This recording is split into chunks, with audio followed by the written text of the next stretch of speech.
It's Tuesday, May 28. In the headlines, Constitution Amendment of Section 61 Act 2024 is on Parliament's agenda this week. In business news, Seprod Limited to upgrade its beverage facility in Bogwalk, St. Catherine. Regionally, St. Lucia strengthens measures to prevent measles outbreak. And in sports, Jamaica's Reggae Boys to face Cuba on September 6th at the National Stadium in their opening League A Group B match of the 2024-2025 CONCACAF Nations League. This is the news on PBC Jamaica. I'm Simone Absalom Gale.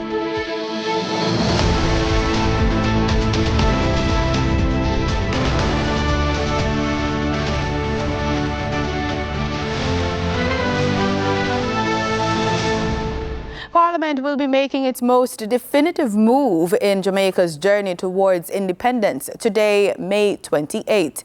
According to the session's agenda, Constitution Amendment of Section 61 Act 2024 is to be taken.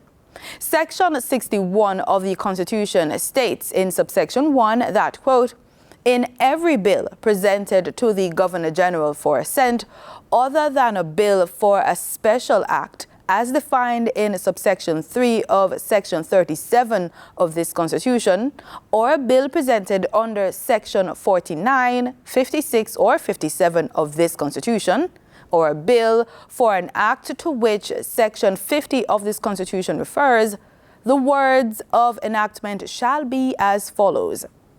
Be it enacted by the Queen's Most Excellent Majesty, by and with the advice and consent of the Senate and House of Representatives of Jamaica, and by the authority of the same, as follows. Basically, a decision has been taken to amend the text of Section 61 of the Constitution to provide for words of enactment that are more appropriate for Jamaica and in keeping with the legislative procedures set out in Sections 48 to 60 of the Constitution. That decision constitutes the first legislative step in a proposed series of amendments intended to give effect to a constitution enacted by the Parliament of Jamaica and approved by the people of Jamaica. Subsection 6 states that, quote, any alteration of the words of enactment of a bill made in consequence of the provisions of subsection 3 or subsection 5 of this section shall be deemed not to be an amendment of the bill. End quote. Education Minister Faithful Williams says no decision has been made to ban corporal punishment in homes. Her statement comes just days after Justice Minister Delroy Chuck told the ministry's Child Diversion Forum at a Spanish Court Hotel in New Kingston last week that the government aims to create a cultural shift by outlawing corporal punishment in homes in a bid to build on the success of having banned it in schools island-wide some years ago. However, in a statement Monday afternoon, Williams made it clear that, quote, the cabinet has not taken a decision to ban corporal punishment, end quote. She said the Holness administration is, quote, deeply committed to finding effective solutions to the issue of violence in our country, end quote, and that the government is working with parents through the National Parenting Support Commission to promote positive parenting practices. Minister of Justice Delroy Chuck says the number of duty councils have been increased to provide legal aid for the most vulnerable in society. The minister provided the update recently while making his contribution to the 2024-2025 sectoral debate in the House of Representatives. Global Canada gave us two additional buses, so we have 3 buses. We use these 3 buses to go right across Jamaica.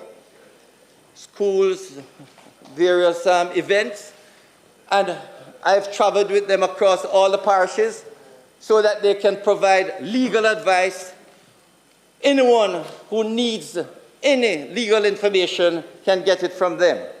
He says the Legal Aid Council will continue to provide quality legal support and effective legal representation for the most vulnerable in the society. We have increased the number of duty counsel who have been empaneled, and I can say, Madam Speaker, that everyone now who needs a lawyer at the police station, a duty counsel, or one in court, they just need to call the Legal Aid Council and they're provided with an attorney. He says in 2016-2017, a total of $156 million was paid for legal aid services. This moved to $381 million in 2023-2024, and the payments paid to attorneys at law have been doubled. So more persons who want to be on the roster can now speak to the Legal Aid Council and get on the roster. The National Water Commission is advising that water supply to customers served by the Victoria Town Pump Station in Manchester will be temporarily suspended from 10 a.m. on Wednesday, May 29, 2024 to 6 p.m. on Sunday, June 2, 2024, in order to facilitate maintenance work at the facility.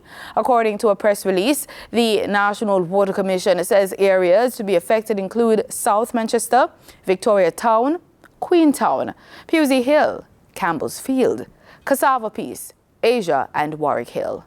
Customers can call the NWC's toll-free contact at 888-225-5692 or follow their social media pages at NWCJAM for any further updates. The Ministry of Health and Wellness and many other organizations have embarked on a myriad of educational exercises, bringing awareness to Jamaica's male population about the health risks they face.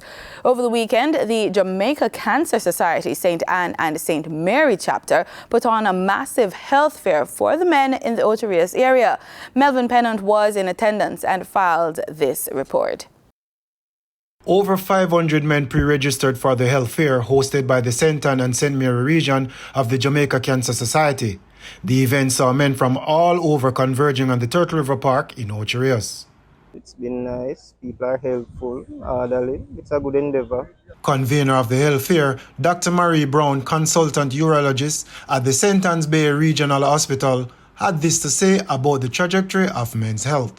3 years ago, in fact, when I came to St. Anne in March of 2022, and I realized the advanced cases of prostate cancer that I was seeing at the hospital and even privately as well. And I thought at the time that we needed to have a more rigorous screening for prostate cancer. So I contacted Jamaica Cancer Society, St. Anne and St. Mary branch chair, and we had a meeting, and that's how the men's health fair was born. Branch chairman of the St. Anne and St. Mary chapter of the Jamaica Cancer Society was most elated for the turnout. So this year we saw, prior to us opening the doors at the park, we were able to register more than 400 men, meaning people calling in saying that they want to be screened. So you ask if we're making a difference. We are making a tremendous difference since we've started this initiative. Mayor of St. Anne's Bay, Councillor Bell Navis, was also in attendance, encouraging and promoting the idea of men getting their regular health checkups and to know their status. There's a culture in Jamaica that men are afraid of the examination, the digital examination, and quite honestly, you can avoid it if you take a blood test. There's a blood test that you can take, and that is even more, that's less invasive, and at the same time, it is more accurate. But it's something that you have to do, and as mature men, you really shouldn't be afraid of something like that. Recognizing that life goes on, and once you reach a certain age, you need to start taking care of yourself and taking these examinations. Dr. Philip Henry, medical officer at the St. Anne's Bay Regional Hospital, gave some pointed advice. So gentlemen, across this nation, I'm imploring you to take advantage of health fairs such as these, which offer free screening. They will look after you, they will look at your numbers, they will do these preventative tests, they will see what's wrong with you. I'm begging you, please do not hide. Know your number. That's the theme emanating from the men's health fair held at Turtle River Park, Ocho Rios, St. Anne on Sunday, May 26. Acting Executive Director of Jamaica Cancer Society, Michael Leslie, added to the call for men to get in the know about their health. At the Cancer Society, we see so many cases of cancers. We see a high cancer rate. And one of the reasons why we have such high rates because people in general, especially our men, are not being tested early because we believe in early detection. If you know your number, your life can be spared. Melvin Pennant, PBCJ News. The World Health Organization is reporting an increase in dengue cases and deaths in known risk countries, with further spread to areas previously considered dengue-free.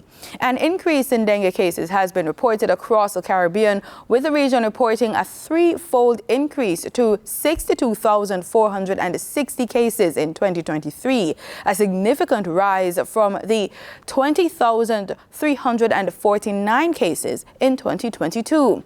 The illness usually begins abruptly with a high fever, severe headache, muscle and joint pain, nausea, vomiting, and a rash. Dengue is caused by a virus from a family of viruses called Flaviviridae and is spread by the bite of an infected Aedes aegypti mosquito, which mainly feeds during daytime hours. Here are some tips to get rid of mosquitoes from your homes in this Living Healthy report.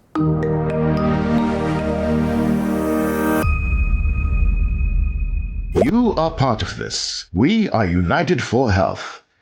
Let's eliminate mosquito breeding sites and protect our community from dengue. Follow the following 10 steps to join. Cover water tanks thoroughly. Brush inside walls of barrels and drums with soap and water and keep them well covered. Dispose of old tires properly to prevent them from being left out in the open and becoming breeding sites for mosquitoes. Dispose of containers that are outside and that could accumulate water. Clean gutters, drains, and air conditioning water tanks every week. Protect doors and windows with mosquito nets. Empty and clean the external tray of the refrigerator every week.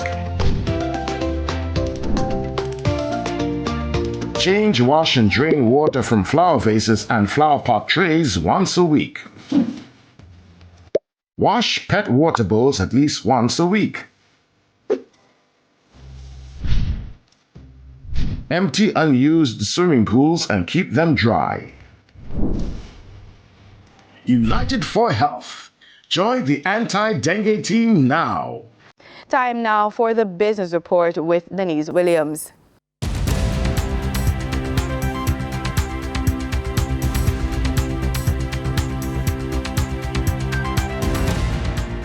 Good day, everyone, and thank you for joining us on the Business Report. I'm Denise Williams, your guide through the latest happenings in the world of business. Seprod Limited will be spending nearly $1 billion Jamaican dollars to upgrade its beverage facility in Bogwalk, St. Catherine. CEO Richard Pandui said the move will allow the company to meet rising demand for the Swizzle, Cool Fruit, Monster Milk, and Suppligen brands. He said the investment in the new processing equipment, the purchase of new packing equipment, and civil works will amount to US $6 million. The completion date is set for November. Mr. Pandui said the expansion will require only 8 additional staff to operate, but will serve to increase output by 300%. Vice President of GK Capital Management, Ryan Strawn, is projecting that the country's productive sector is poised for aggressive growth. Strawn was among financial experts who, in a panel discussion at the inaugural Manufacturers 360 Degrees conference hosted by the Jamaica Manufacturers and Exporters Association earlier this month, according to Our Today. He added that local and global trends show an increased demand for ready-to-eat products from both the diaspora and mainstream consumers alike. Over the last 5 years, the manufacturing sector has consistently contributed an estimated $60 billion to 70 billion Jamaican dollars to gross domestic product. During trading for the period May 27, 2024, the following companies represent the top 3 most active stocks that investors bought and sold on the Jamaica Stock Exchange. Microfinance lender Dollar Financial Services Limited with 1,538,700 units, amounting to 15.88% of the market volume in terms of sales. Toll road operator Trans Jamaican Highway Limited with 1,489,083 units, amounted to 15.37% of the market in terms of sales. Alternative energy provider Wigton Wind Farm Limited ordinary shares with 1,192,388 units, amounted to 12.31% of the market volume in terms of sales. Over on the Twin Island Republic of Trinidad and Tobago Stock Exchange, trading on May 27, 2024, registered a volume of 440,728 shares, crossing the floor of the exchange valued at $2,145,694 Trinidad and Tobago dollars and 34 cents. NCB Financial Group Limited was the volume leader with 322,087 shares changing hands for a value of 869,999 Trinidad and Tobago dollars and 90 cents, followed by First Caribbean International Bank Limited with a volume of 44,855 shares being traded for 310,844 Trinidad and Tobago dollars and 60 cents. Moving from the money moves of investors, executives, and companies, we turn to the Forex market. On May 27, 2024, the Bank of Jamaica reported that US $38.2 million was bought from Forex traders, while US $49.4 million was sold to Forex traders. Buying directly from the Bank of Jamaica, foreign currency traders sold the US dollar for $156.64 and bought the US dollar for $154.27. The difference between the buy and sell rate was $2.37, which represents a profit for Forex traders for every US dollar traded. Canadian Forex traders earned a trading profit of 60 cents from transactions at the Bank of Jamaica. The Canadian dollar was sold at $115.30 and bought for $114.70. For traders looking at the British pound, they pocketed a profit of $6.81, selling it for $198.62 and buying it for $191.81. For our credit report tip of the day, remember that your credit report is a powerful tool that can help you secure your financial future. A higher credit score can lead to lower rates on loans and credit cards. Pay your bills on time, reduce outstanding debt, and avoid opening too many new credit accounts at once. These steps will boost your score, saving you money in the long run. And with that, we wrap up today's business report. I'm Denise Williams. Appreciate your company. Stay well informed. Stay ahead of the curve. Until our next update, take care. In regional news, Trinidad and Tobago's Ministry of Education's Adopt a School program aims to enhance school community relationships and improve the quality of education. This includes introducing students to digital skills, innovation, technology, and telecommunications knowledge. To further this mission, the ministry signed a memorandum of understanding with Huawei TNT Limited on Monday. Mahala Joseph Wharton reports. The Adopt a School program is a call to action for corporate Trinidad and Tobago, NGOs, and other entities to support the educational needs of students. Through a memorandum of understanding, Huawei will assist in developing the program further for a 2-year period. Minister of Education Dr. Nian Gadsby-Dolly said the program ensures that everyone gets the equity they deserve. So our schools that don't traditionally get support, those are the ones we want to highlight, because we need to arrest that situation in those schools in terms of their performance and also their perception that they are also important. The students who go to those schools, that they're also important. Minister Gadsby Dolly encouraged the civil society organizations, faith-based organizations, and corporate Trinidad and Tobago to do their part to assist the ministry in the initiative. If you're not helping a school, then we have a space for you. We have a dedicated team at the ministry so that we assure you your interaction with us will not be bureaucratic. Chief Executive Officer of Huawei TNT Limited, Bruce Yu, said the MOU is a shared commitment for the advancement of education in the future. From the digital infrastructure and also to the innovative education tools, Huawei is dedicated to empowering the educators and students alike with really the advanced education tools and to enjoy the fair chances of education and thrive in the digital age. According to coordinator of the Adopted School program, Ian Haywood, in phase 1 of the program, which began in September 2020, the ministry was able to donate approximately 80,000 laptops and tablets to principals for students and teachers throughout the country. Mahalia Joseph Wharton, TTT News. St. Lucia is bolstering its defenses against measles as the Caribbean grapples with its first case in 5 years. Health officials are urging residents to get vaccinated and report any suspected cases, with free MMR vaccines available at all wellness centers. More in this report.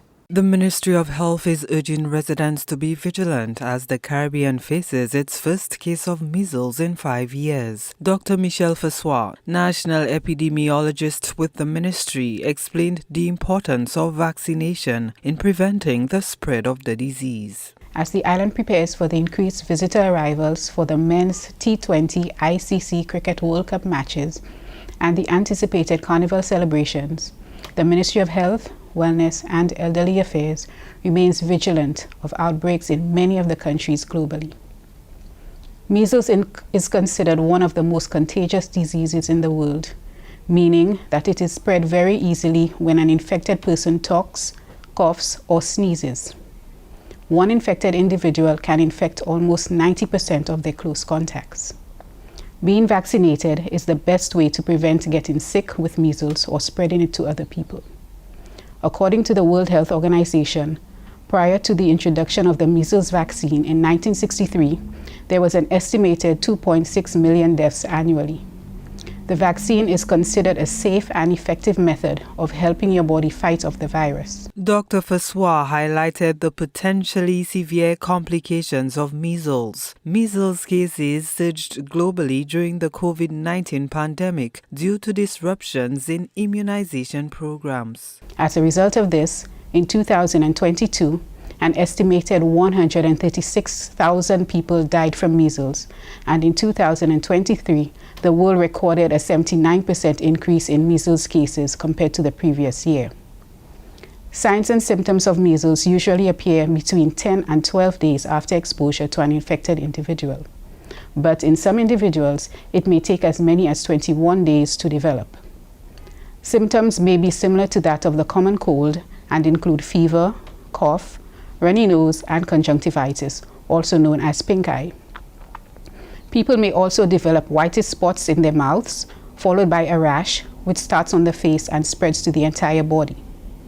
It is very important to note that an individual can spread measles even before the rash appears.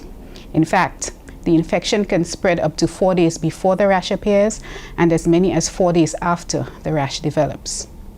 The virus remains active and contagious in the air or on infected surfaces for up to 2 hours. Anyone who is not immune to measles can therefore get infected with the virus. The government of Grenada is set to introduce stricter penalties for firearm-related offenses in response to the recent surge in gun violence. A comprehensive firearms amendment bill will be presented for debate during the 2-day session of the House of Representatives on June 4 and 5.